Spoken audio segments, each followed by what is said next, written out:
Welcome to our Animal Justice February panel, What It Takes to End Live Horse Export. Love seeing you all here. Almost 300 of us here live. That's just such an honor for the horses and an honor for us. I'm Kimberly Carroll, and I'll be your host tonight. I'm a strategist for animal justice, and I am the founder of Animal Justice Academy. You can find my full bio in the chat, as you're going to be able to see the whole bio of all of our panelists.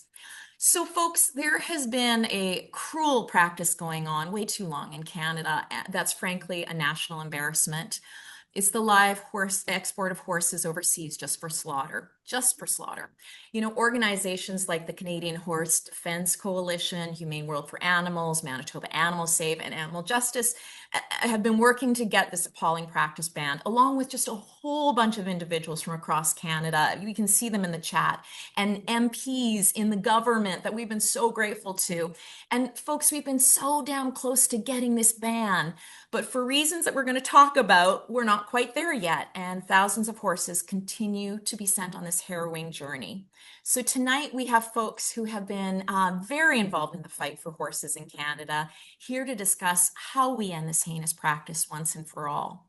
And before we dive in, just in the spirit of social justice for all, I just want to take a moment to acknowledge the Indigenous peoples of all lands throughout the world that we find ourselves in, that are joining us here tonight. In Canada, we especially acknowledge the ancestral and unceded territory of the Inuit, Métis, and First Nations people who first called this land home. And of course, we dedicate this evening to the billions of animals suffering around the world at this very moment in places like factory farms, laboratories, puppy mills, fishing vessels, fur farms, you name it. So thank you all for being here, and thank you for your hearts. All right, let's get to know our panelists for this evening. I'm going to have each of you share a little background on yourselves and your work around live horse export. And as they do, we're also going to share the official bio in the chat, so you have a little bit more of a sense of what's going on as Kirsten spotlights. So we are going to start off with the one and only Ms. Jann Arden.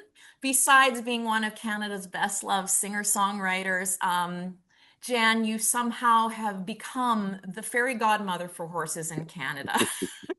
Tell us about this. Tell us about where you came into this scene and where you've landed. Yeah, gosh, I'll try and make this as short as possible. I have a very good friend. Her name is Judith Sampson French. She's an amazing veterinarian.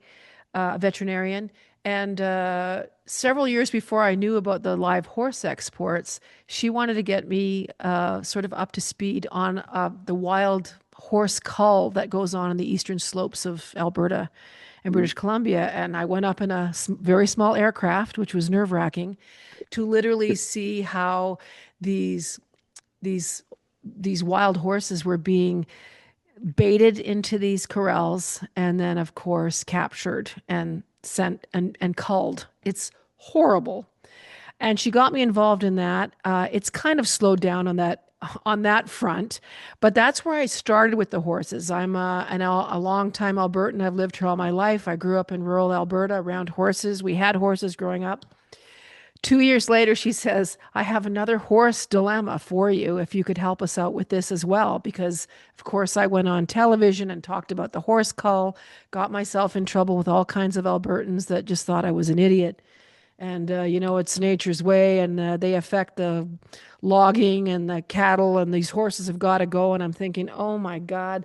But anyway, then she took me to a loading up of big, Percheron horses, Clydesdales, the big musculature horses that were, 16, 17 hands high, loading into big crates that were loaded onto like commercial airlines flying to Japan.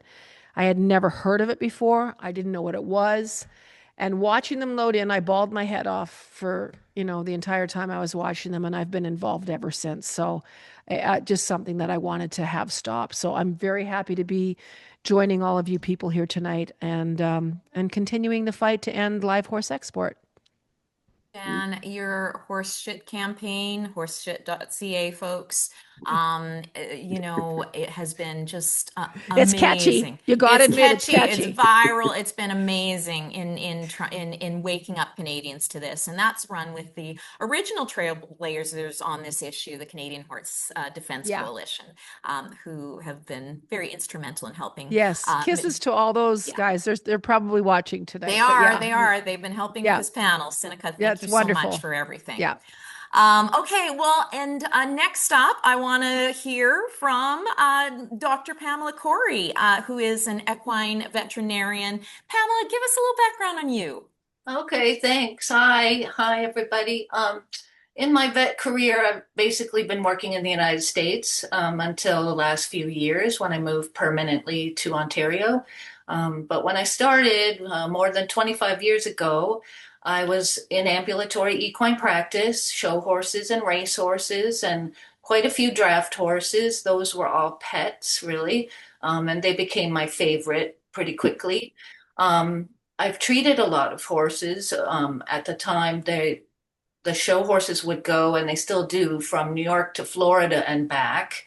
And I would see them when they came back from Florida and suspected that the ones that I saw that were sick with pneumonia or fevers or colics had not had the required rest stops that they were supposed to have. I was definitely told by either the horse owner or shippers that they don't always stop, and even though they need to, and the horse owner pays a price for a premium ride for their show horse, and then they don't get a rest stop and the horse gets sick. I saw that, and I really encountered a lot of ethical dilemmas being an equine vet, especially at the racetrack. A lot of drug performance enhancing drugs I was asked to give and that were being given to horses. And my eyes were open to all these terrible things happening to horses. I started to see people adopting rescue horses that they told me were coming from slaughter auctions. And some of those horses I would take care of. And then I, even worse, found that some old riding school horses that I was actually treating for chronic lameness issues were suddenly sent off to the auction instead of being given a dignified, humane ending, which I spent, years of my career trying to make that humane ending as peaceful and humane and safe as possible. So those encounters led me to start to look into the horse slaughter issue itself. At the time, New England horses would actually go from those auctions to Canada. And that's changed quite a bit in the last decade with the EU having drug medication rules that stop some of these privately owned horses and race horses from being shipped to human slaughter for human consumption. But that's where I learned that in Canada, not only are there feedlots for horses to be fattened for slaughter, but there's also the purpose-bred industry of breeding draft horses to send to countries like Japan, where it's considered to be a delicacy to eat them. And being my favorite horses, the draft breeds, it's really seems a betrayal to me. Also, some of those draft breeds, like the Shire and the Clydesdale, are actually threatened or endangered worldwide, and yet we're breeding them specifically to be eaten. It's just tragic to me. So that's how Mm. I've gotten involved and educated my clients and friends over the years about the subject. Thank you so much, Pamela. I'm so glad we have you fighting for these horses now. It's really, really, really important. We've got MP Alexandra Mendès here. Alexandra, so happy to have you here. Tell Thank us a you. little bit about you and how you came to be here and involved in this issue. Well, thank you all for inviting me to join. It all started when a colleague of mine, Nate Erskine-Smith, and myself, we decided to create the Animal Rights Caucus. So a caucus dedicated to looking at issues involving animal protection and humane treatment of animals.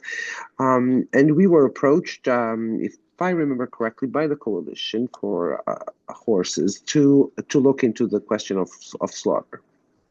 I had no idea that we actually had that industry going in Canada. It was shocking to learn, but it was also, or even more shocking to see some of the videos that had been managed to be filmed and that were absolutely terrifying. And so we started getting much more educated in what actually was happening. Um, I come from Quebec, as you probably know. So in Quebec, there is a certain acceptance of horses as meat, as appropriate eating meat.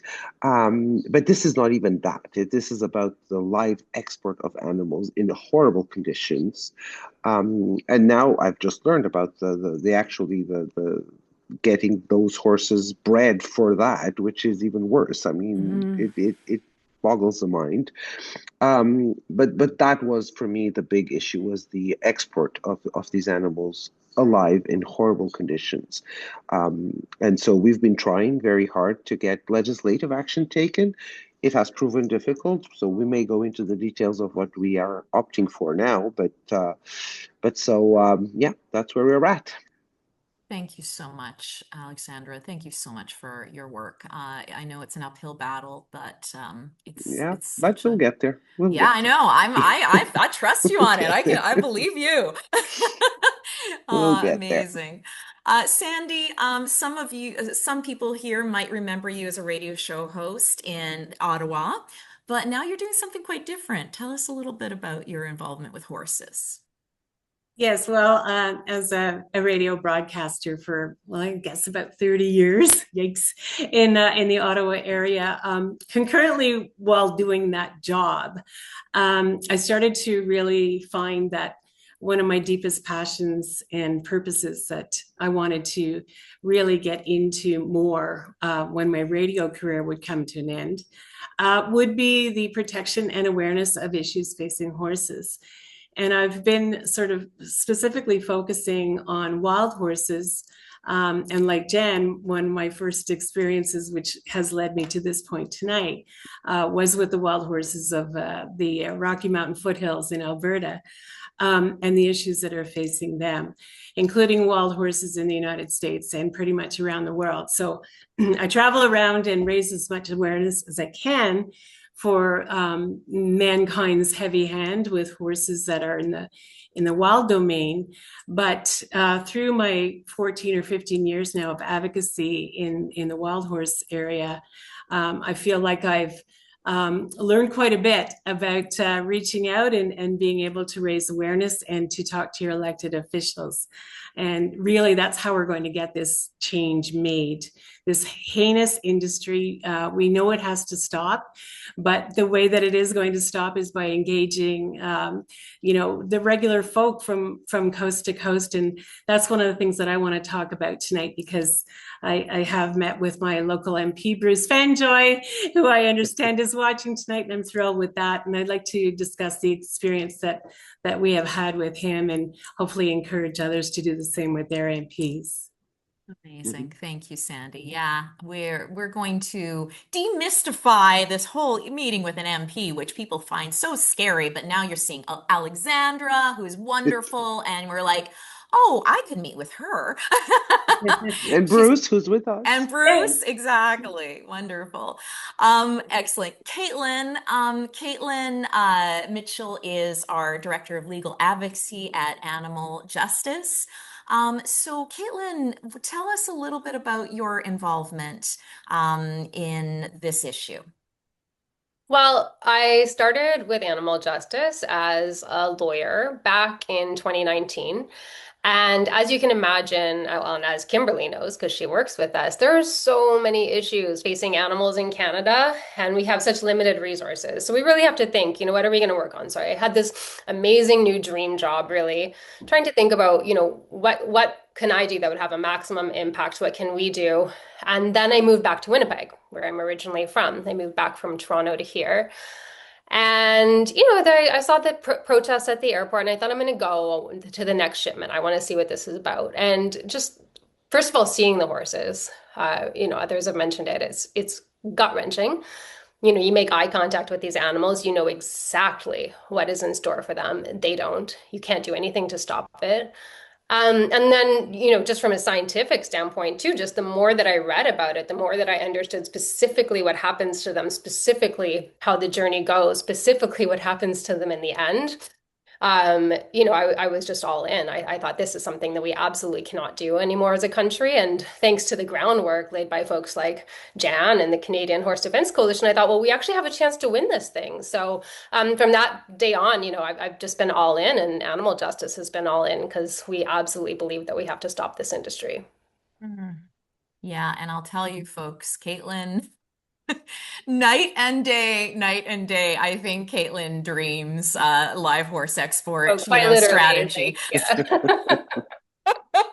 She has been just your dedication to this issue has been amazing to watch, Kaitlyn, and she has pulled the whole team along with her at every turn. So love you for that.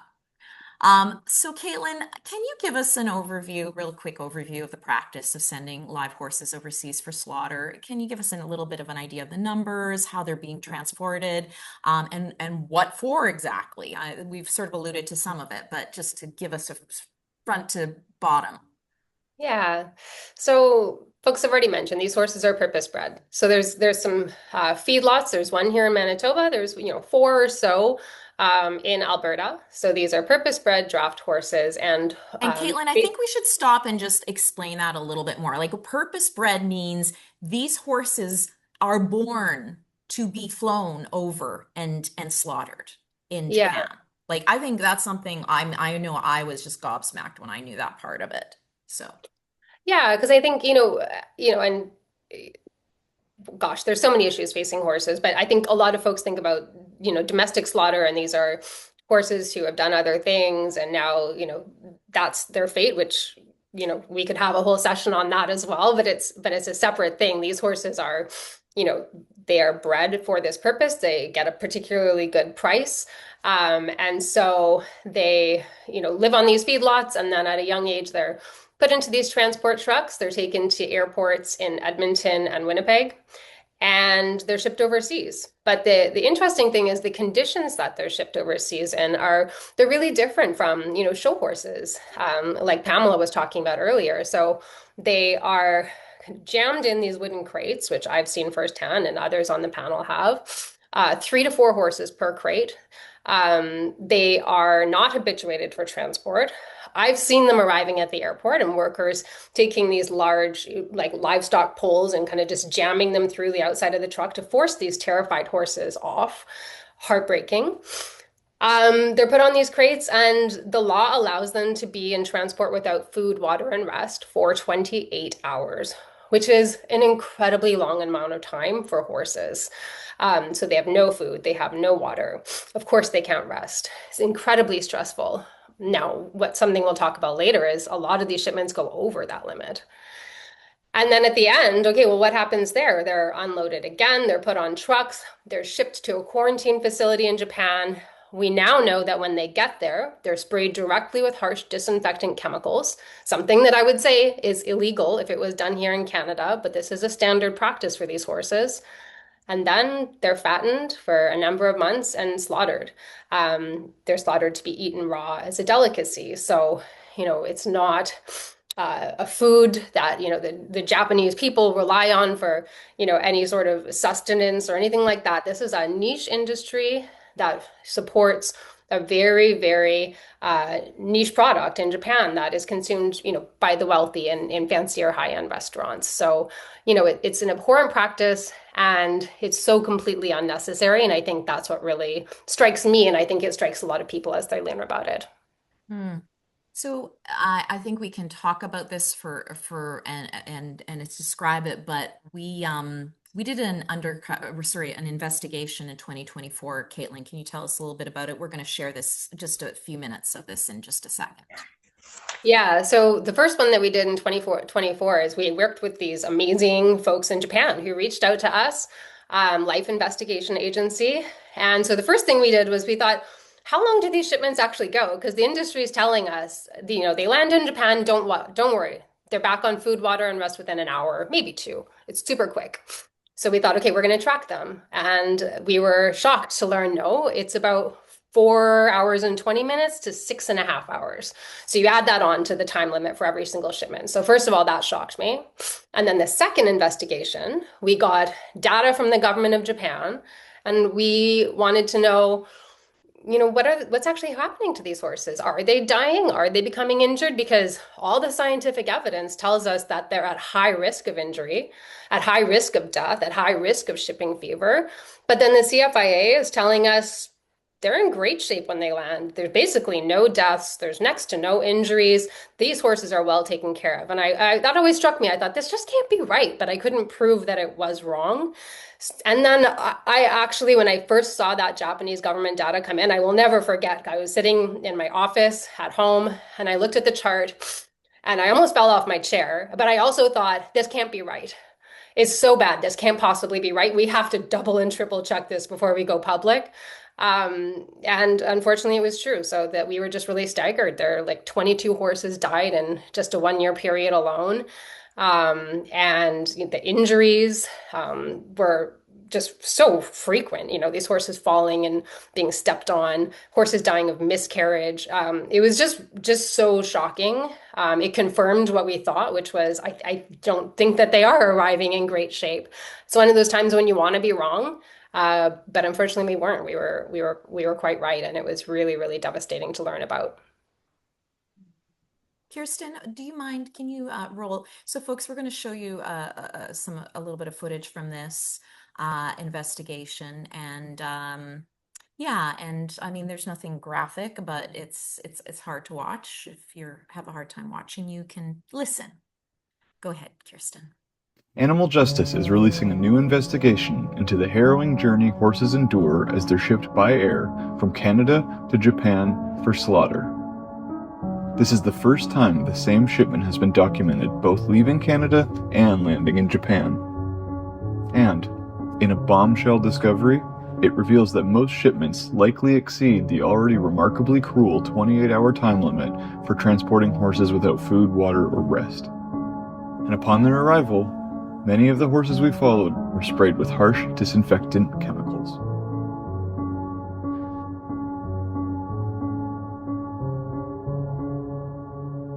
Every year, thousands of large, gentle draft horses raised in barren Canadian feedlots are packed into wooden crates and flown across the world to Japan so they can be fattened and killed to be eaten as a raw delicacy. Legally, these exports can take up to 28 agonizing hours, an excessively long time which puts horses at risk of suffering due to hunger, extreme thirst, prolonged stress, injuries, and illness. In calculating how long horses are forced to go without food, water, and rest, the Canadian Food Inspection Agency only monitors these flights until the moment the plane hits the Japanese tarmac. When asked by lawmakers about what happens after the flight's arrival in Japan, the horse export lobby hand-waved away this final stretch. The last horse off the flight is back on feed, water, and rest within 2 hours of landing. But our investigation reveals a starkly different reality. The first of 4 shipments we filmed took place on May 5th, 2024. CFIA records suggested this was a shorter than average shipment. Approximately 96 horses were transported by truck from a farm in rural Alberta to Edmonton International Airport. By 9 p.m., the horses were being unloaded from the trucks. Over the course of the night, these horses were prodded out of the trucks and packed into wooden crates, about 3 horses per crate. They sat here until 1 a.m. when they were lifted onto the airplane. 3 hours later, the plane took off. We tracked Korean Air flight number 9214 as it flew for nearly 3 hours to Anchorage, Alaska, followed by a 7.5-hour flight to Kitakyushu Airport in Japan. When shipments depart from Winnipeg, these flights take even longer. Official time records kept by the government fail to account for the rest of the horse's journey after planes land in Japan. This means every official Canadian Food Inspection Agency timeline ends here. Even though the horses spent nearly 24 grueling hours without food, water, or rest, the CFIA considers this timeline to be well within legal limits. Animal Justice worked with Japanese animal advocacy group Life Investigation Agency to monitor the rest of the journey. Upon arrival, the exhausted horses were slowly unloaded from the plane.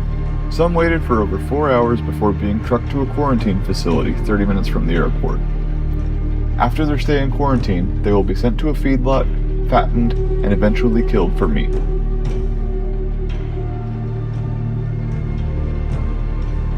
The official CFIA timeline says the journey took nearly 24 long hours. In reality, it appears these horses were stuck in crates without food, water, or rest for over 28 hours, unlawfully surpassing the legal limit. And this was one of the shorter shipments. Life Investigation Agency filmed the arrival of 3 more flights to Japan between 2 different airports, and each extended the official timeline by between 4.5 and 6.5 hours.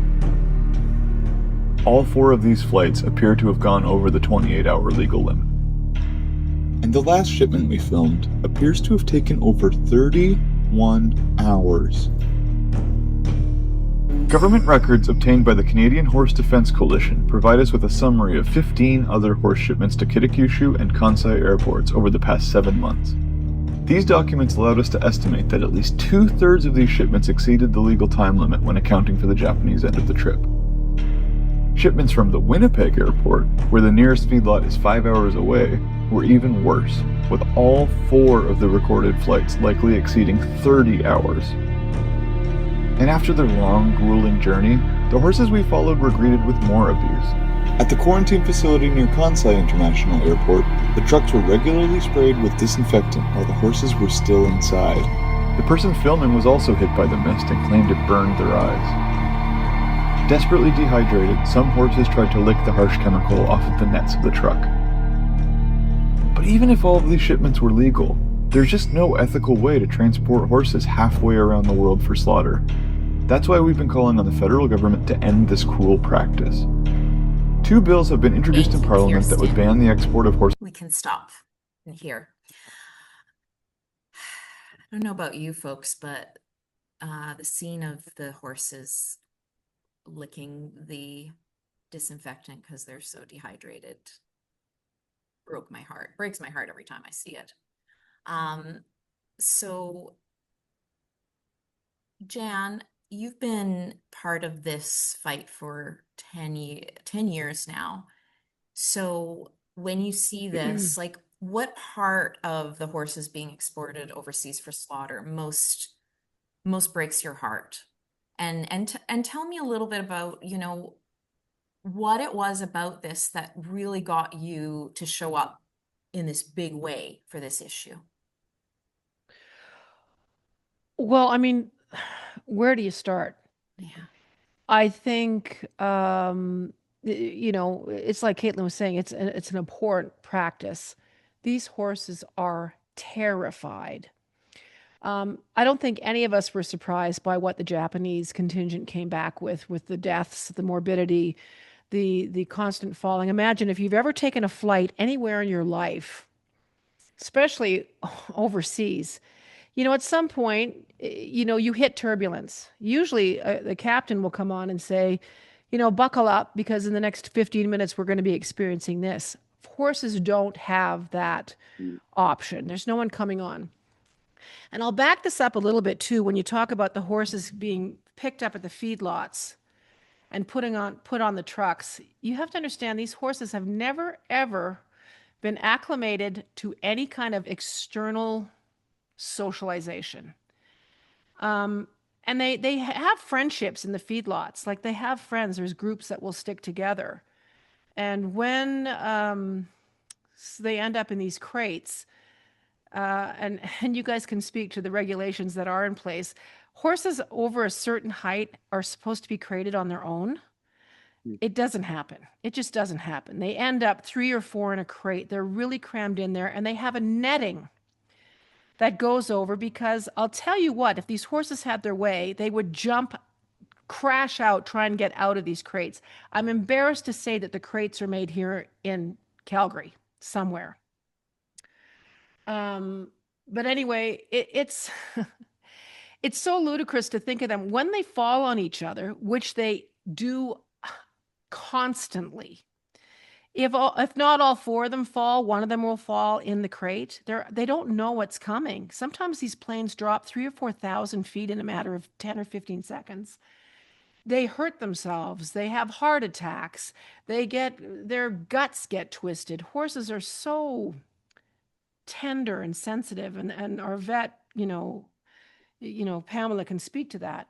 But it's just, I'm vegan for one thing, so I don't eat animals. If you have an issue with animal export, I'm telling you right now, to the people that are here right now, all animals, we shouldn't be eating them, period. I think you're eating fear. That's my opinion. I've always been very vocal about that.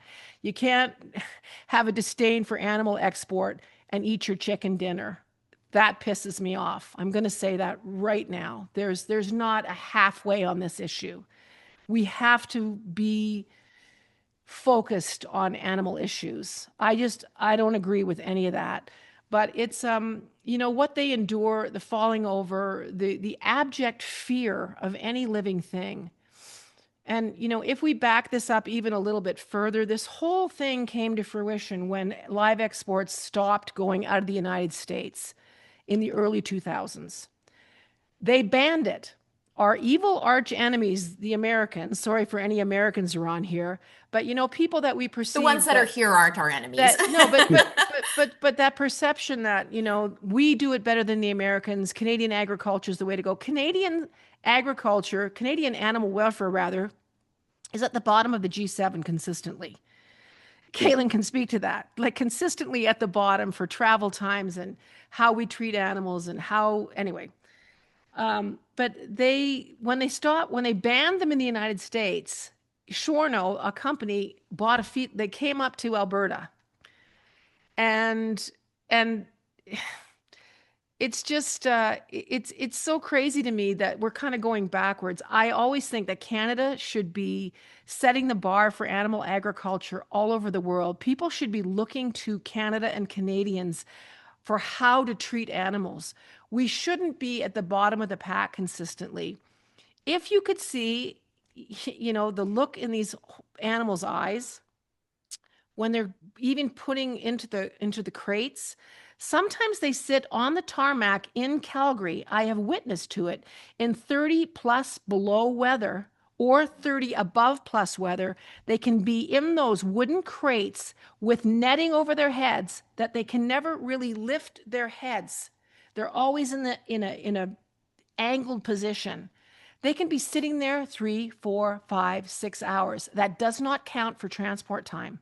They never count it.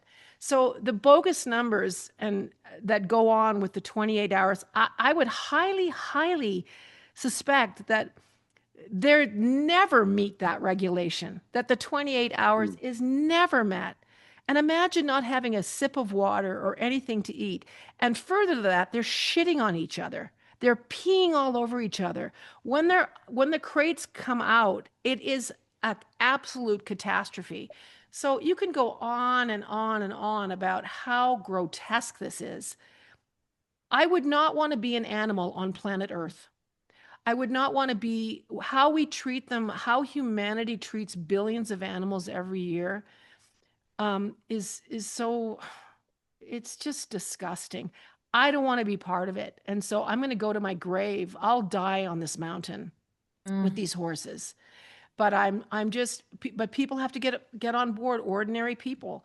I mean, what did Margaret Mead say? When a group of ordinary citizens come together to, I'm paraphrasing here, to work on an issue or to tackle something socially. And this is about feminism. This is about being impregnated against your will. There's so many things that are wrong all the way along. And the way these horses are slaughtered at the end, don't ever look it up on YouTube. Don't ever go on a discovery journey to see how they're actually killed. There's no regulations in Japan whatsoever for how they're slaughtered. It is disgusting, and it will haunt me for the rest of my life. It has to stop. And I don't know who's running the show in the government. I don't know how this issue is so complicated. Can a group of men not sit in Parliament, look at footage, look at statistics, and look at something that's just fundamentally a question of morality and stop it. The red tape and the bureaucracy is such a crock of shit. I cannot get my head around it. And for the most part, it's a bunch of guys that are doing this. If I may, Jen, yes, it's not just bureaucracy, it's also a lot of interests or a small group of people who have it's a very some small sort, group yeah. of people. These are a group of like I know. 5 small companies. This is not part of the gross national product of Canada. No. It's not feeding Canadians. It's not employing Canadians. Nobody is winning. There's 5 people that are making about $25 million a year, killing things. I just don't get where we're going. Like, oh, but let's think about this. No, let's not think about it. Let's act on it. I agree. And Yeah, that's why anyway, and I that's hate to why go off on this, but I'm so emotional about it. And I No, get Yes, so, you're right. You're but right. if I don't get mad, nothing's going to happen. And I'm not going to be polite, and I'm not going to be, sitting on my hands. I'm glad that I've never been asked to speak in front of any government people ever, because it wouldn't be pretty. I want to see it. I'd pay money for Yeah. that. Well, I would pay money for that. it is yeah. a grotesque. It's a Maybe you grotesque should practice. invite it to committee, but actually, the way we're trying to do it now, to do it quicker and to actually have some results, is by regulations and not by laws, because And that you're takes a right. long time. We've seen how long, and because of the election, going into that second reading in the Senate was heartbreaking It for killed it, everybody yes. concerned. Yeah. But we went a long way, and it does tell us that there's a spark that has been ignited now that's not going to go away. We can't let it go away. And this it is what was a the exporters commitment. want us to do. They want us to give up. Yeah, no, I know. But it was a commitment of the Liberal Party in the last campaign. So we're working on that, which is, and I'm so happy to have Bruce join us on this fight. And thank you, Bruce. yes. We'll eventually get there, but hopefully before June. Yeah, So, Alexandra, do you want to give us just a little rundown of the journey of, because not everybody knows what happened to this bill that actually got pretty close to passing. Can you tell us a little bit about what happened? Are we talking about Tim Lewis's bill? The one that was, his private Tim member's Lewis's. business. Yeah. So my colleague Tim Lewis, he introduced a private member's bill in the last parliament, in the 44th parliament, that actually got to second reading. So we had the debate, and it was unanimous support. I mean, there was no dissenting from any party, no one dissenting on it. Some people asked questions, which is normal, but it wasn't a dissenting issue. It wasn't a contentious issue. But then Parliament was prorogued and dissolved, so the bill died in the other paper. And when we came back in May last year, it hasn't been brought back again as a bill. So we've been working on the hypothesis of making this a regulatory issue and not a legislative issue. First, because it is part of the regulations of the Canadian Food Inspection Agency that we have to address. And as you say, none of the exports right now are respecting even their conditions, and God knows they're inhumane.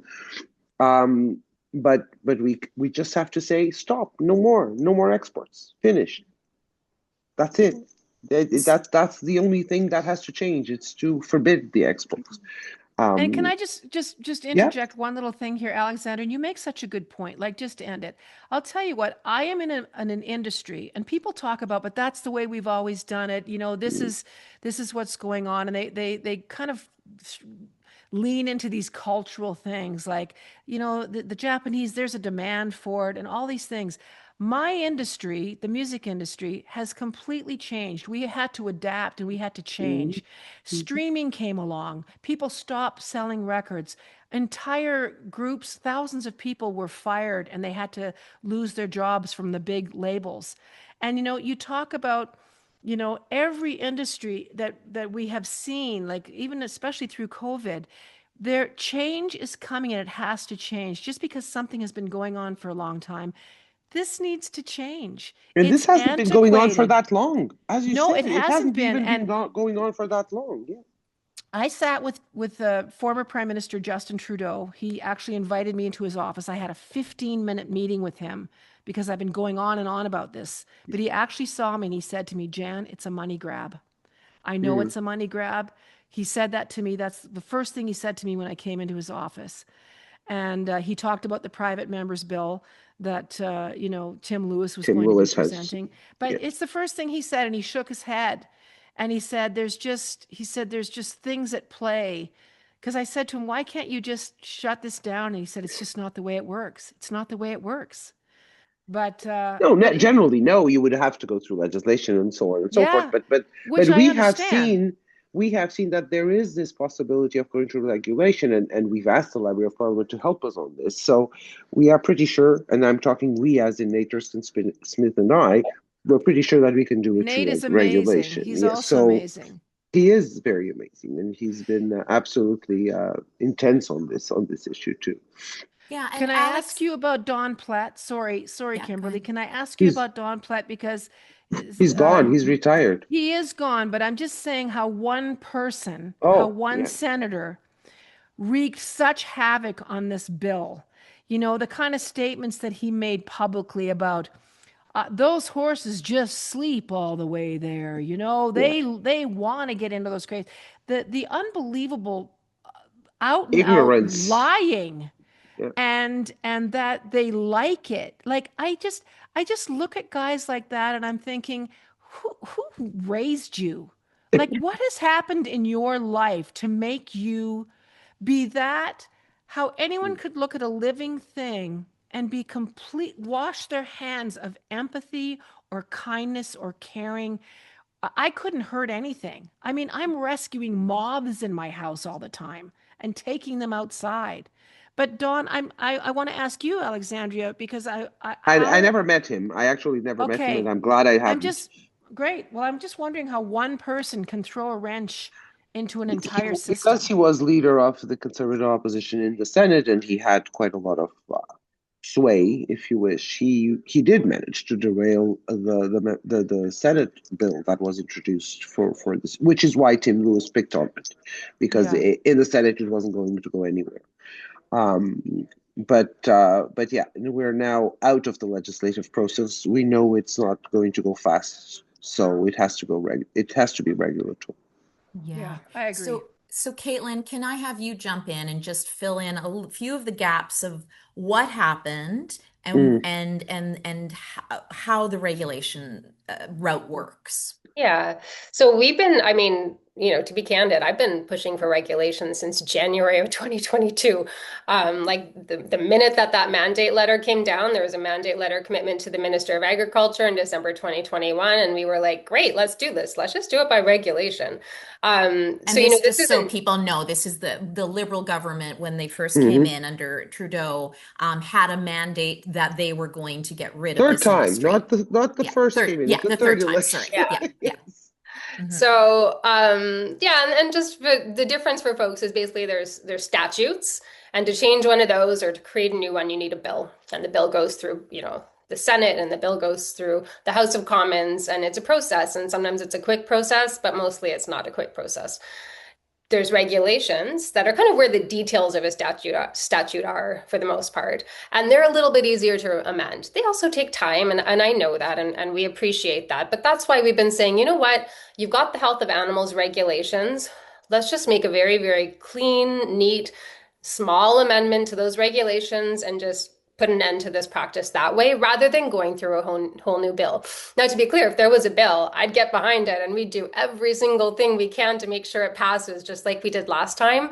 But I think that it's in everyone's interest to just do this by regulation. There's been so much debate.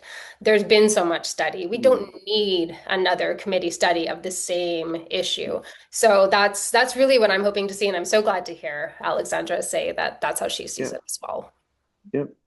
So Alexandra, can I ask you, the regulation option has always been on the table and it hasn't been taken. And it doesn't seem like maybe this, the Prime Minister is as forward, is as dedicated to this issue so far. But not as aware. Not as aware. I mean, obviously there has been a lot occupying his mind right now. But the issue now is to actually get the legislative help from our House of Commons legislative specialists to help us draft the regulatory amendment that has to be brought to the regulations, and to submit it to the ministry. Yes. That is what we have to do. It's just to actually have the proper labeling, and maybe Kaitlyn, you can help us with that if you want to work with them, and I can give your contact info to them, but to make the necessary changes and then submit it to the department. Yes, and And Alexandra, the minister will have to obviously put his in this case his stamp on it and approve it. It will need the ministerial sign on, but I think that one we have. so yeah, so it seems easy enough, but our challenge is in this very, very busy, chaotic and political environment. It's very hard to get airtime. And so Alexandra, I mean, what do we need to, Love had the $1 million question. How can we, the public, help make this happen? You're in there really wanting to champion this. What does the rest of the government need to see and hear in order to move this forward? As was mentioned before, I do believe that getting your MPs aware of the issue and making sure they know that it is something that is urgent that we address, but also be very specific. I don't know if you can do some sort of form letter that people could sign on to and send their MP or go meet the MP with, but just say, this is something that can be resolved by regulatory change. If you all want it, you can help make this happen by putting pressure on the Minister of Agriculture and Agri-Food, and making sure that we go ahead with this change in the regulations. But definitely put the pressure on the elected representatives that you all have in your own provinces. So yes, go and do it. Yes, thank you, Alexandra. And that's the best way. We are actually going to be doing we're going to take everybody through how to actually do that in a few minutes. But I guess it's really important to hear from an elected MP that meeting with their MP can actually make a huge difference. See, my involvement with animal protection in general came from a constituent in 2009 who came to me to talk to me about the transport of animals to slaughter in Canada. We're not even talking about horse transportation. We're talking about animal transport to slaughter and how awful the conditions were within Canada. And like I think all of you have said, that Canada is very, very low in the conditions we offer our agri-food. To the animals to be food. So that was how I got involved, because a constituent came to me and raised my awareness of the issue and brought me to it. And since I've been involved and I've been very keen in seeing changes, we have made some in some aspects, but there's still a lot of work to be done. But it takes constituents who actually put pressure on us. That's how it works. Yes. Okay, I need everybody, all 323 of you on this call right now, to hear this. One person can make this incredible difference for animals. That one person that met with Alexandra, however, back many years ago, has made her a champion for animals in Parliament. That is incredible. And I think everybody really needs to take that to heart. Thank you so much, MP Mendès, for sharing that with us. And as I said, I have to be going because I know. I do have... and that's why I apologize to Pamela and Sandy. We will get to you in a second, but we're losing Alexandra and Jann very shortly. So, but one thing before you leave that I think it's really important for you and folks to hear is, Kaitlyn, we have had just a very recent investigating of the injuries of horses arriving in Japan, and what we found is really shocking. And I think this is what is really going to be able to drive this next wave. So, Kaitlyn, can you share a little bit with us? Yeah, this is a bit of a teaser, and I haven't even given a heads up to the other panelists, but yeah, so basically we put out those investigations in 2024, and the CFIA said, well, that's really troubling. We're going to take immediate steps to make the situation better. And they took some steps. They improved the paperwork. They actually started to take into account the other part of the journey. They timed it. So that was good. And we thought, well, what's happening for horses? What's actually happening for horses on the ground? Are they in better shape? So again, we got some new data out of the government of Japan that we're still just finalizing to go through. It actually is very challenging to transport or to translate handwritten records from Japan. It's really sad. Sadly, there's still horses dying, which, I don't think it's going to be a surprise to anybody. They're dying of injuries. They're getting broken legs on the plains and then having to be euthanized after. Their shipments landing and the attendant, because the Canadian exporter has to have an attendant, and the attendant will say no injuries, nothing really happened here. And then you look at the Japanese data and it will say, one horse was missing part of their ear. 7 horses had high fever. 1 horse died 3 days later. So, it's just, So it's how so does that frustrating to be here Canadian again. rep, how does that Canadian rep for representing all of us, how in the F does that happen that he lies or she lies? Unfathomable to me. Yeah. They should not be in that job. It is Are they grotesque. veterinarians? Are they veterinarians? So the attendant's just a person that's hired by the exporter. And Oh, so if you're a okay, show of course. horse, right? Yeah, And well, Judith could probably speak, or sorry, Judith. Pamela could probably speak to this. We were talking about Judith Sampson French earlier. So Pamela could probably speak to this, but if you're a show horse, you've got like a veterinarian, you've got an attendant, they're there for you. On these flights, you go like 100 horses jammed in wooden crates and one guy, and it is a guy, sitting wherever on a bench or something. And if a horse goes down, well, now they actually put that in their little form sometimes, which is new. That's a big change in the last 2 years. But to what end? What are you going to do about it? Nothing. You can't go into these crates in the middle of a flight. You got 3 other horses in there who are all terrified. They kind of prod the horse a bit, try to get them to stand up, and then they write down that the horse is down. Like that's about it. When you're bulk shipping horses all the way across the world, you cannot do it humanely. And so to me, that's what this new data shows is, okay, the CFIA doing its very best. They're on their best behavior now. They're trying their best with their existing laws. How does that work? Not very well. There's absolutely nothing we can do to fix the industry. It has to end. Have any of you guys ever ridden a horse? Have you ever been riding a horse and you're on your family horse and it sees something just out of the corner of its eye and bolts so quickly to one side or the other that, you come off the horse? They are scared of everything. everything. Yeah. They're scared of everything. And if you're in an elevator, if you get stuck in an elevator with people you don't know, it's horrible. Horses, like I was saying, they're very social. Pamela can speak to this. When they're in crates with horses they don't know, it's really upsetting.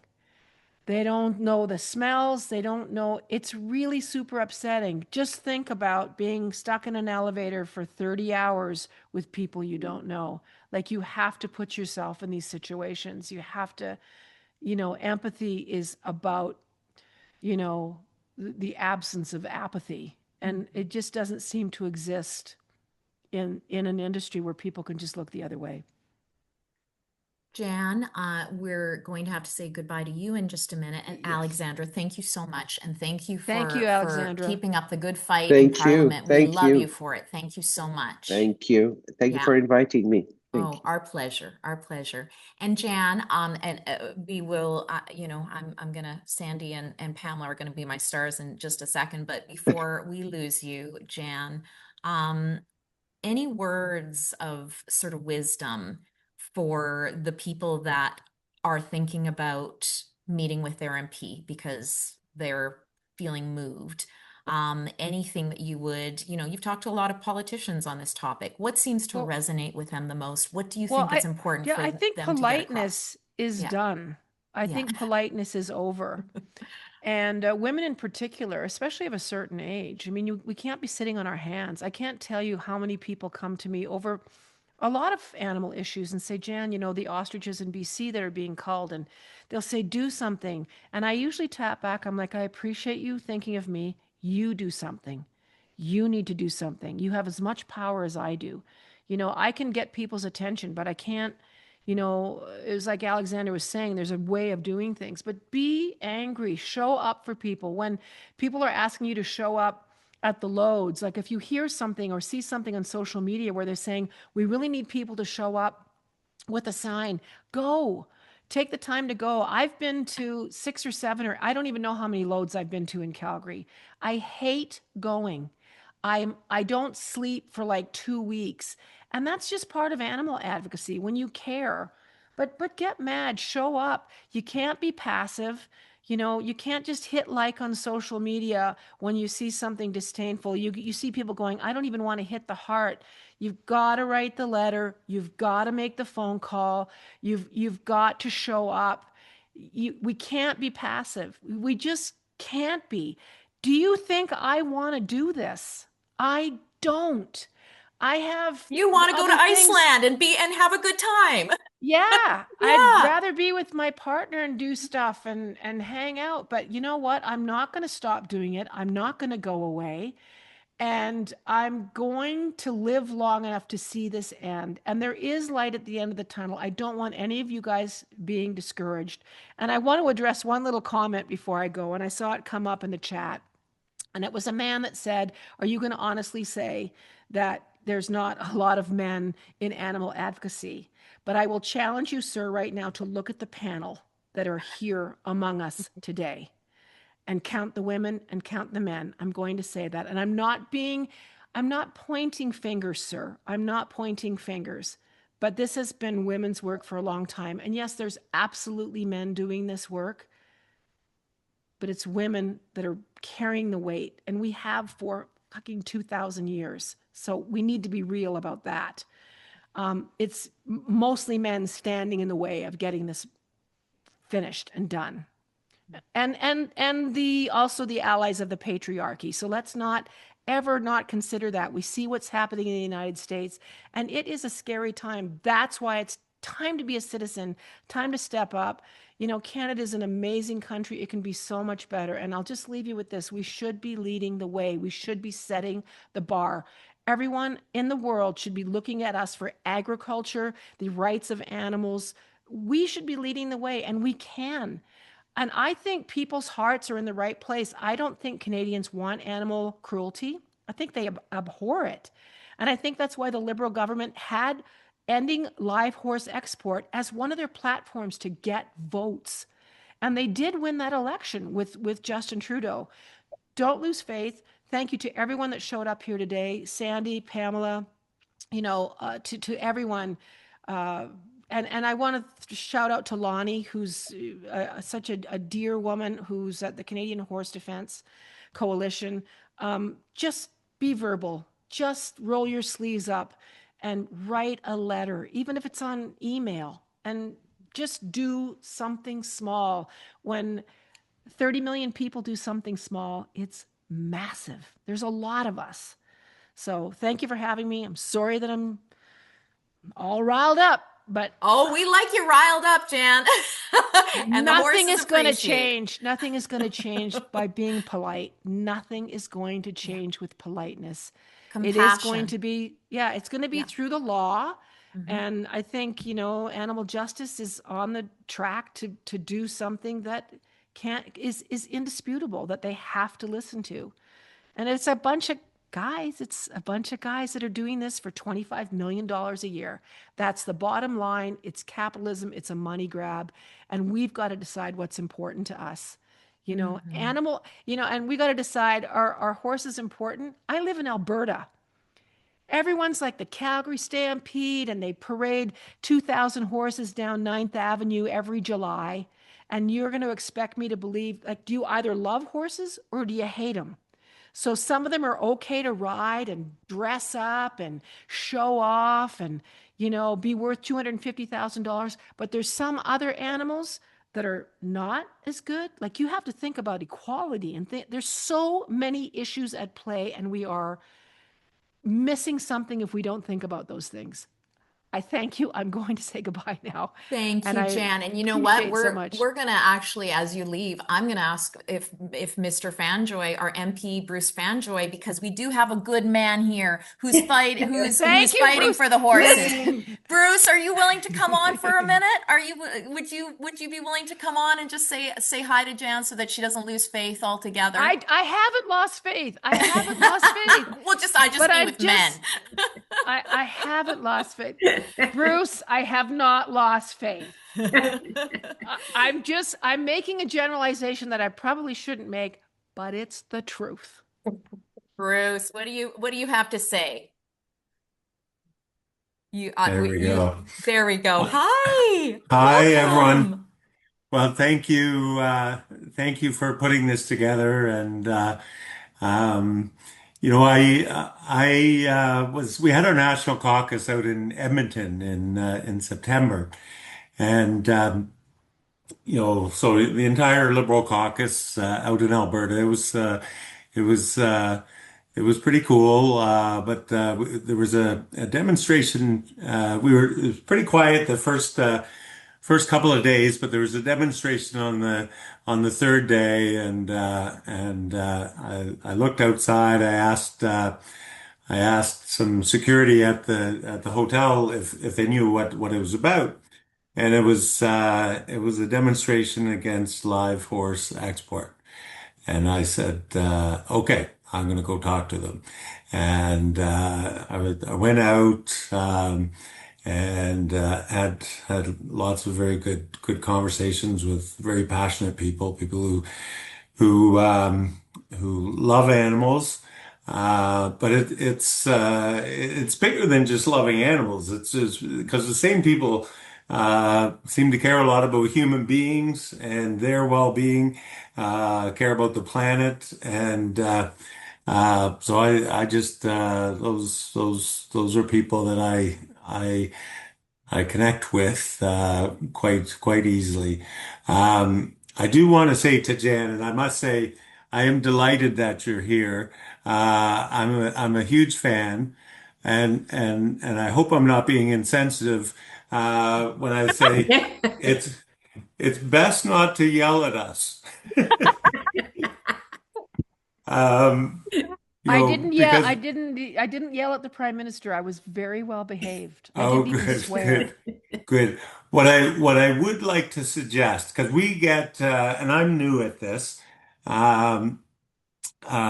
we get an awful lot of stuff coming at us. Alexandra knows better than me. We get an awful lot of stuff coming at us on every issue under the sun. So I would encourage, and I think this is how we get to the next step, and eventually to the last step, is that we be very, very focused. We'd be very focused, and I think the focus here is on live export of horses for slaughter.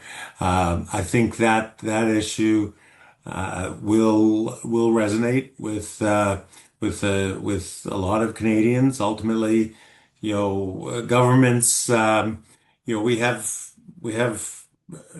values and principles and such, but ultimately we get all of our power from citizens, and enough citizens when enough citizens step forward and make it clear that they want something to happen, you have our attention.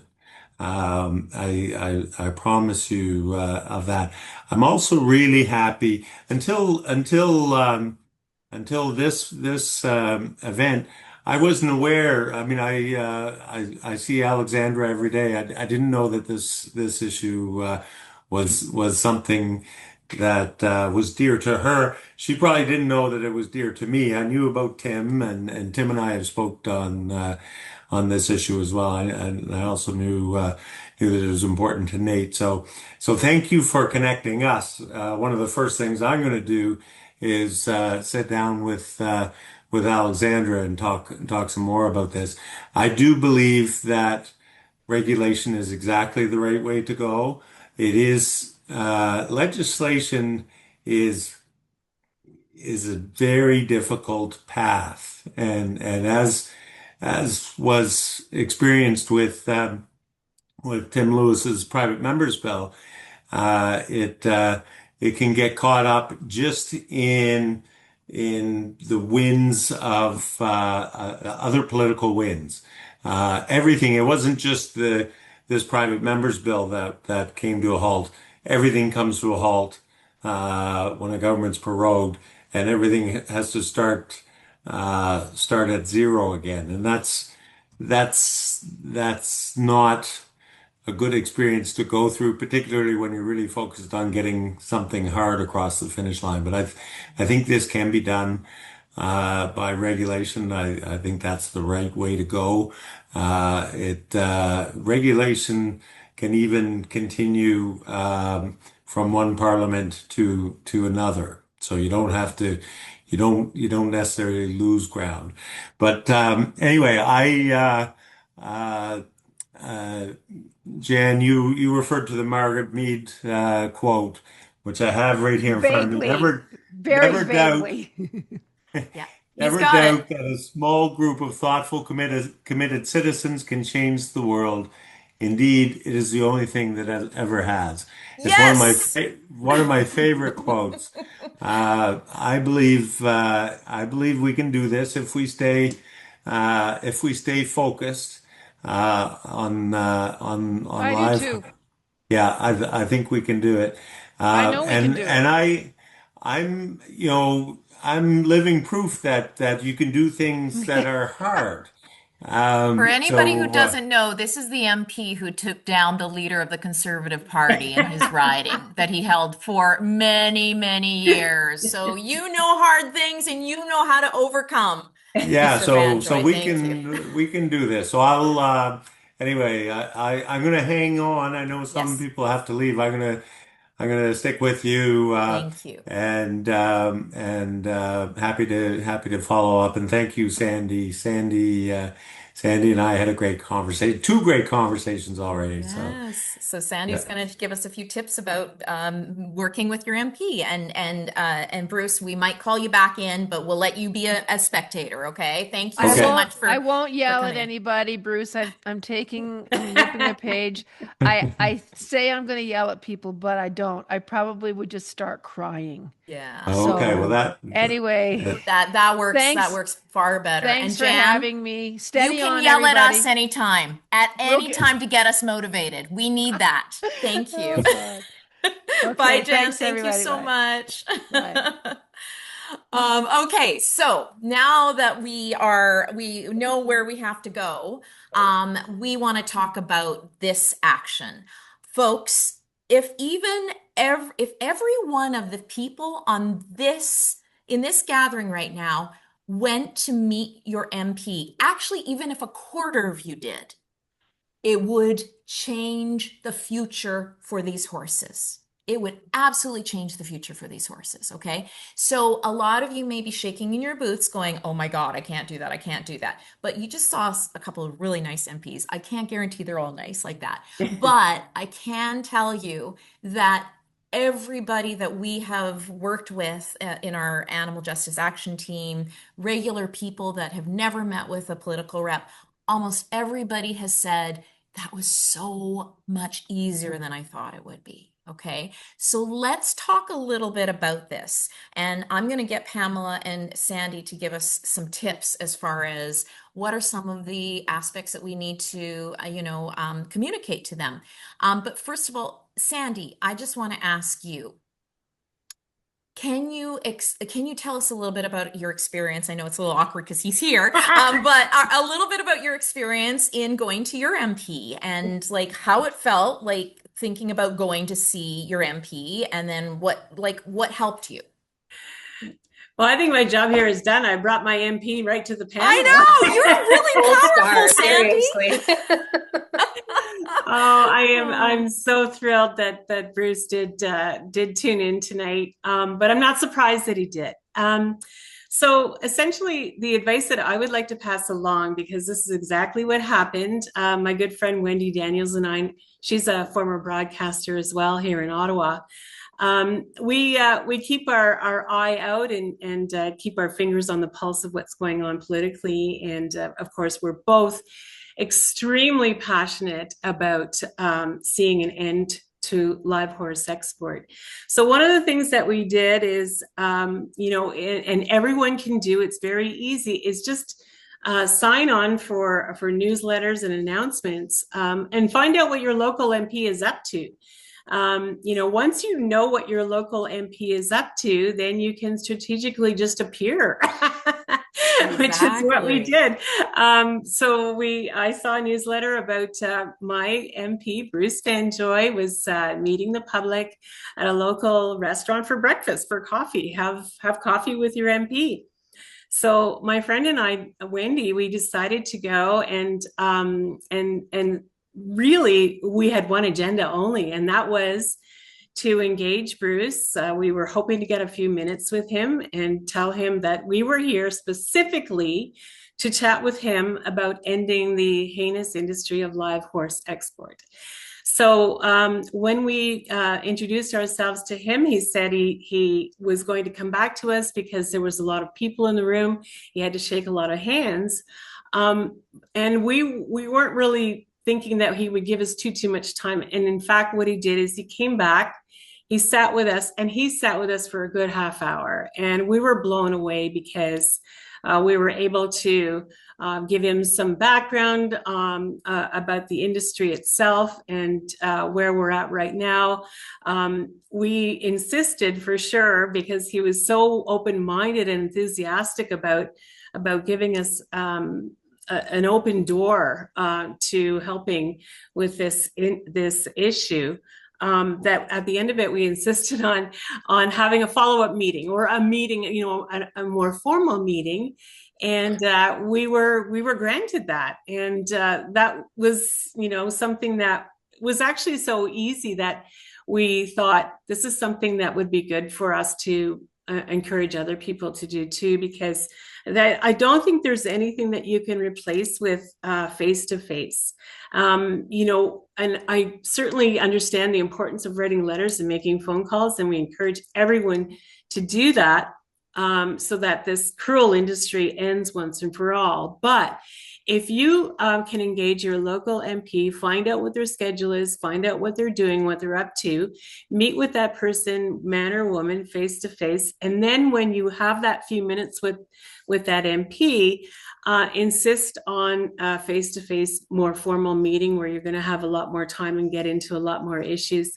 And I also say that this was a really, really good thing that Wendy and I did. I'm going to say that one of the, you know, this probably comes from our radio careers of always having, you know, our notes in front of us. But when we went to meet with Bruce, the other thing I'd like to let everyone know and give this advice too is that you can't assume that your MP knows a lot about this issue. I don't have a statistic in front of me to back up that, but I would assume that, you know, probably, you know, 90% of them don't know a lot about this issue. So what you need to do is take a few minutes to prepare yourself, make some notes. There's all kinds of information that you can collect from, of course, Animal Justice. Actually, Sandy, I'll just stop you there. We actually have an action brief with all of the relevant talking points that people can use that we're going to be sharing with everybody. So we got it. We got that taken care of for everybody. Excellent. Yeah. Okay. So not only do you make sure you copy that electronically, and you can include that when you're corresponding by email or follow up after a phone call, I suggest that when you're sitting face to face and you're across the desk, bring the notes with you. And this is really important. This is a highlighter. Highlighters, if you take your notes and you highlight things that you can easily jump to, and some of the points that are so mind-boggling, not only I'm certainly not making light of any of this. This is a very serious, horrific industry. But when you can point things out that make people just go, wow, including the fact that this is one of the things that stood out for me doing my research is how small this industry really is, and how few the people are that financially benefit from this industry. Meanwhile, it's a blight from coast to coast. I'm ashamed. I'm a proud Canadian, but I'm very ashamed that we host this industry and that we allow this industry to be legal. So that was one of the things that, you know, I certainly had my highlighter out and pointed that out to Bruce, and it shocked him. And then we started to, you know, guess around the table, how much money do you think this industry brings in? It's a pittance. It's a tiny, tiny amount of money. So, you know, those are the kinds of things that you can certainly put together on a piece of paper. Bring your highlighter. It doesn't have to be pink. It can be yellow or orange.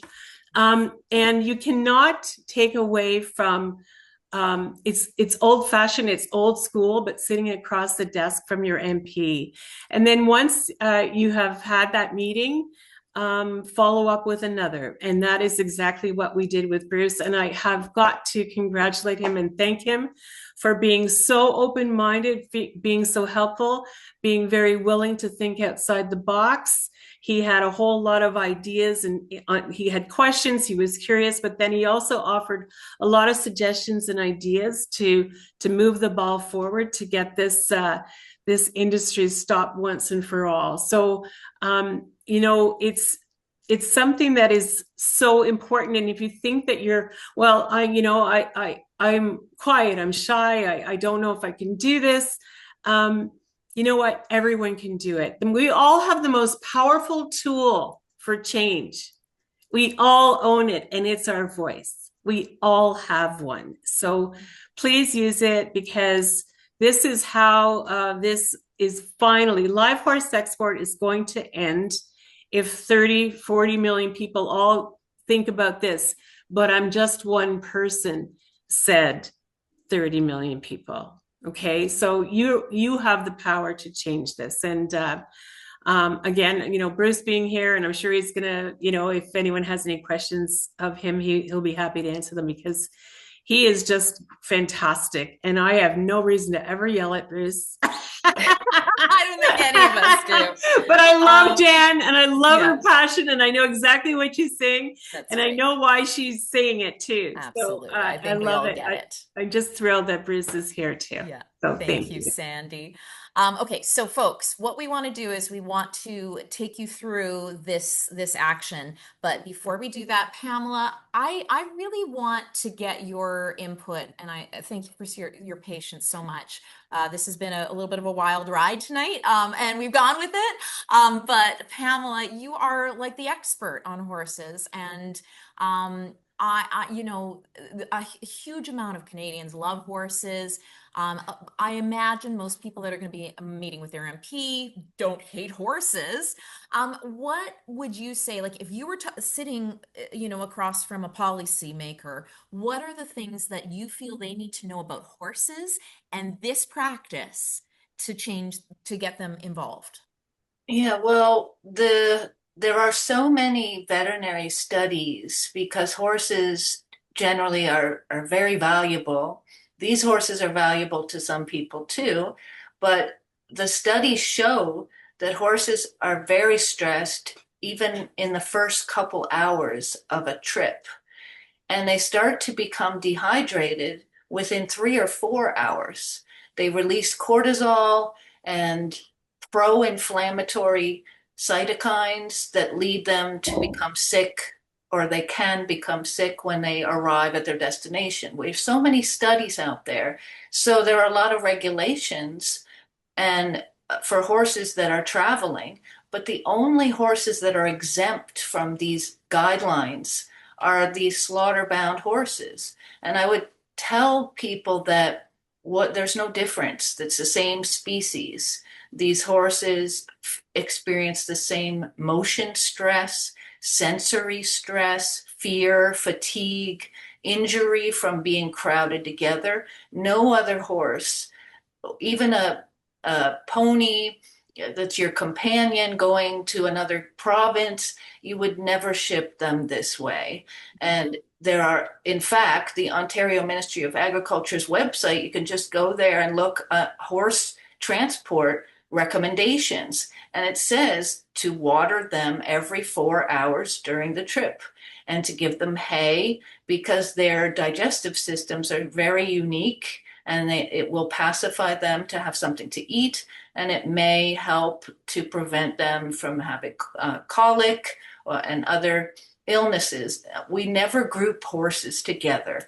When they fly across the world for a big race or a show or the Olympics, those horses are in individual padded stalls with an attendant and a veterinarian and medications to sedate them if they need that.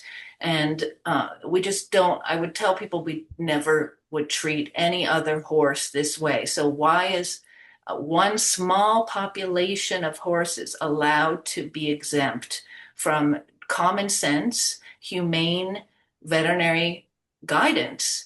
And it doesn't make sense for Canadians who have the RCMP musical ride as a, lovely national pride. And we even have a Canadian horse breed that's endangered. There are not very many of them, but they are shown at exhibition to show that Canada has an ancient, wonderful breed that can do a lot of different tasks for people. It seems to me to be a betrayal of our bond with horses to exempt a small population from common sense rules and guidance.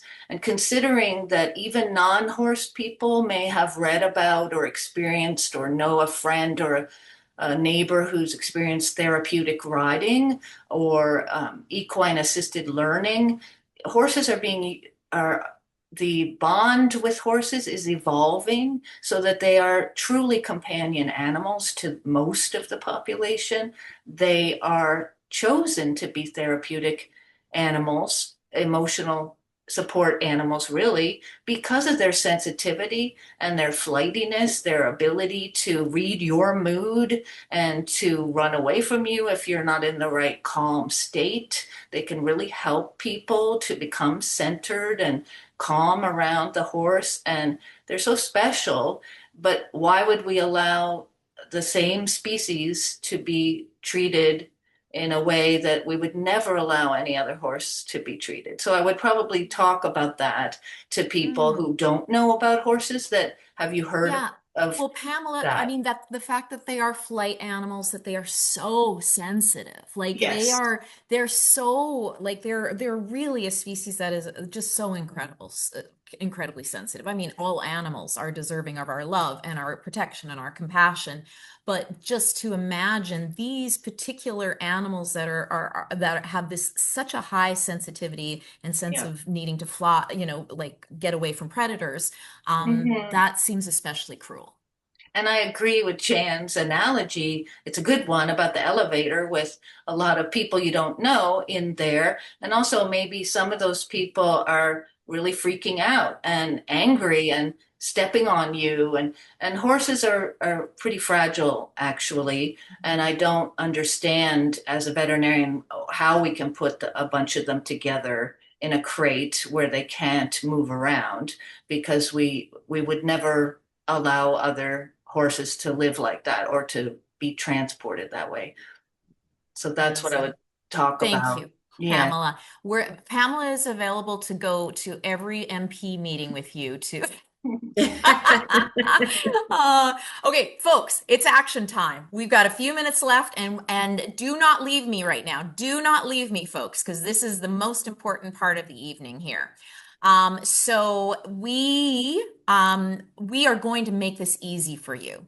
We know that if everybody here does this, then we are done. We are done with this issue. These horses will never have to experience this again. So what we really want to do here is we want to make it as easy as possible for you. All right. We have set up an action brief for you. And the action brief, this is how it's going to go. So Kaitlyn, you can, if I forget something, you can let me know. But we have an action brief It has talking points in it. You do not have to know all the talking points. You choose the talking points that matter to you, that most resonate with you. Sandy was completely right. What drew you to this? Tell the story of what you are moved by. And so we're putting these, yeah, it's in the chat right now. We're also going to be following up with these action briefs in our follow-up email to everybody who registered for this a gathering. And here's some other aspects of support that you can have for your MP meetings. You can consult with the head of our Animal Justice Action Team, Neves, who is here. She can wave, and get some advice, or our national political volunteer leads. At the bottom of the action brief is an email address. If you write to that email address and say help, they are going to help you, okay? And we have regional leads. Some of them have been in the chat, from Vancouver all the way over to the East Coast, okay? And so if you are in one of those areas where we have an action lead, they are willing to go with you to your meeting. If you happen to have a Zoom meeting, we have many people that could go with you to this meeting for moral support. So if something that you feel like, I can't do it by myself, I need some backup, we are going to set you up for that, okay? So for any of our regional leads here tonight, maybe you can pipe up at one more time in the chat and just say where you are. So what you're going to do, number one, and we're going to do that here in just a second, we're going to request a meeting. All you need to do is pick up the phone, call the constituency office of your MP, and we're going to do it now because it doesn't matter. It's just a voicemail. So easy. And you are just going to basically say, I'm a constituent of yours. I would like to see about meeting with you about the issue of live horse export for slaughter. And we've got actually a little bit of a script for you that you can follow. All you need is that one line and your phone number. And then for the actual meeting, Sandy already gave you some tips. You just go in again with some of the points that are important for you. If you want to take some of the points and put them on a one pager to give. But the other thing is, we're going to be releasing this latest paper, this latest report on our findings about all of the injuries, the widespread injuries that we have found out are happening on these flights. And so we're going to also be delivering that to you for you to be able to share with your MP as well when you go into the meeting or before the meeting. The ask is for them to reach out to the Prime Minister's office and the Ag Minister to be able to convince them to do something around these regulations, okay? And then the last thing will be a follow-up email. And the one thing just to keep us all going on this is I'm so excited here that my table has collapsed on me. And the last thing we're going to do is action accountability. There is a tracking document that we are going to be, we're going to have you fill out. If you're, call your MP, we're going to have you put it into the tracking doc. If you get a meeting, we're going to get you to just put it in the tracking doc. And it's so easy. And if somebody can just put the tracking doc in the chat right now so people can check it out. So I just want to do that while this is happening. I am going to just sorry, folks. I am going to share my screen for this, and I'm just going to show you these documents very quickly here. First of all, here is the action brief. Okay, I see a lot of you in it already. This is wonderful. So this action brief, we start here with some background on things, an overview. We take you through what the actions are. Easy. And then we supply some additional talking points. You don't have to make it complicated, but if you want to take some of these extra facts, you can. And then you have a link to the tracker. And this is what the tracker looks like right now. And I see people are starting to put their names in. I love it. So keep putting your names in, folks. This is the tracker, and this is how we're going to know action is happening. And this is also how we're going to support you. Okay, Kaitlyn, did I get it all kind of right? Do you think? I think you got it all. I think you did it. Yeah. Okay, I did it. Amazing. Okay, so now let me just let me stop sharing here if I can. Just one second. You got your I'm starting. Spotify list up. It looks like some good music. Yeah, I got a Spotify list because this is what we're going to do, folks. There are still almost 300 of us here, and I'm saying there is no time like the present. So what I want you to do is I want you to take the link that helps you to find the phone number of your MP. And if you don't know who your MP is, it'll also help you find your MP. All you need to do is put in your postal code. So let's get that up there. Yeah, Rachel, can you just put that one in? Just the Find Your MP link. And I want you to go over right now, folks, get that phone number for the constituency office. And then we're going to give you a couple of minutes here to make that call while you have the power of everybody here to make that call asking for your meeting, okay? And really the only thing you have to basically say is, and we have a little sample script for you, if you can drop that in, Rachel. This is so-and-so. I'm a constituent in your riding. I'm calling to request a meeting with MP, name, or a member of their team, because it doesn't have to just be with the MP, folks. Members of their team are very important, and they're who feed some of their, a lot of information to them and sort of keep them on track. So never turn down a meeting with a team member. I'm calling to request a meeting with the MP or a member of their team. I'd like to talk about a shocking new report about live horse export for slaughter. I'm happy to meet in person or online. My phone number is, thank you very much. Okay, so there's the sample script in the chat. Folks, this is it. 2 minutes. Do not go anywhere on me. Pick up that phone and I'm going to put some music on and we are going to do this together. Okay? Do I have, let's see a show of hands. I'm going to put the gallery on. Are we ready to do this? Hands, are we going to do this? Yes, Camille is already on the phone. I love it. Okay. Folks, get going. Here you go. Rachel, let's keep on putting that important information so it's at the bottom of the chat. And I am going to put some music on while people do this. So I'm going to give everybody like 3 minutes to be able to share, to make this call. Okay, excellent. Debbie says contact has been made. When you have made contact, please put this into the chat so we see that that's happening. Rachel's done it. Nevis has done it. Joan left a message. Deborah has left a message.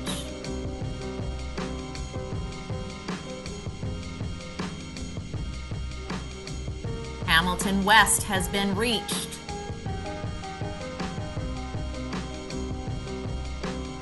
Sandy has left a voicemail. Can somebody help Melissa? She's putting in a zip code. Yes, Melissa, if you're in the US, it will not work. This is just for Canadians that can do this, unfortunately. But you can help by sharing the issue, sharing Animal Justice's new report when it comes out.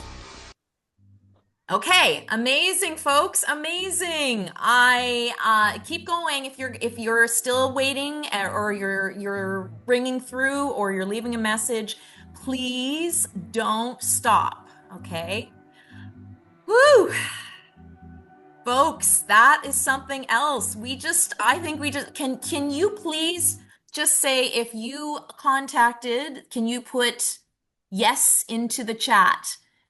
Yes, into the chat if you were able to leave a voicemail, if you took action.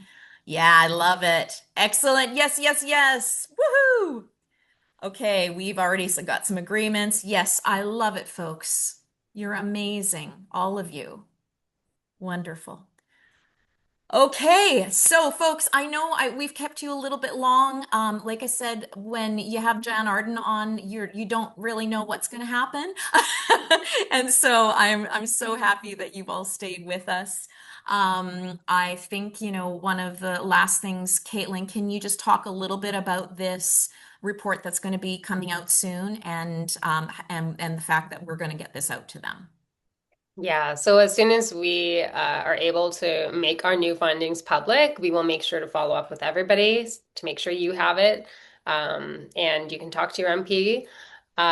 We are just wanting to make sure, it's all double and triple checked and going back and forth, but I think we're really close. And we're hoping that this will be a national news story, just like it was in 2024. That's really been our objective, because as we've heard tonight, cutting through right now and getting this back on the political agenda and back on the media agenda has been so challenging. And I get it. I mean, I've seen the news. I know what's happening in the world. But we really, really need to get this issue back on the front page of the newspaper, get it back on politicians' mind, get it back in the media, so that people know it's still happening. I think some people think that the ban actually already passed, and it didn't. So we're hoping that, this will, I think, shock a lot of people, and we will get it in all of your hands. And I hope it just helps you to take that step and have that conversation, because, you can have that conversation and, meet with your MP, and you might be surprised at the impact that you can have just on your own. You heard the impact. Yeah, Kaitlyn, I mean, I'm so inspired by Alexandra's story of the one person who just created an MP who's now a machine in Parliament for animals. That Yeah. you can be that person, folks. And just by the way, if that taking action here felt good, I want to make sure you're part of our animal justice action team. Rachel's going to put a link in here. We're a powerful collective of animal advocates taking regular and effective actions for animals online, on the ground, in our communities to influence politics, corporate practices, the media, public opinions for animals. If you want to get yourself up to speed, there you can just sign up there, the Animal Justice Action Team, and you'll start getting different actions each week that you can take that are a little bit more advanced, that aren't just signing a petition, but that we sort of get our super soldiers to do. So this is a really great way to be of consistent action for animals. And also, if you just like to get more immersed in animal issues and advocacy, just be sure to enroll in our Animal Justice Academy. This is a free self-paced course to support you in every aspect of being an animal advocate. Modules like how to get politically engaged, how to meet with your MP, writing letters to the editor, making sure you don't burn out. We try to cover you all, folks. So can we go back to gallery view, folks? Can we, Kirsten, can you take us off of Spotlight? Because I want to be able to do a big old thank you to our beautiful panelists tonight, Sandy, Kaitlyn, Pamela, and of course Alexandra and Jann, and our guest panelist Bruce Fanjoy. Can we take actually, Kirsten, I'm going to get you to take mute off of everybody. So you're going to get asked to unmute, folks, and I'd like for you to do a great big old thank you to our panelists. Thank you. Thank you. Thank you so much, folks. Thank you all for being a part of tonight and taking action. We'll keep you posted on everything. Thank you. And we will Thank see you for our you. March panel. Have a good one, everybody. Thank Take care. you. Thank you. Thank you, everyone.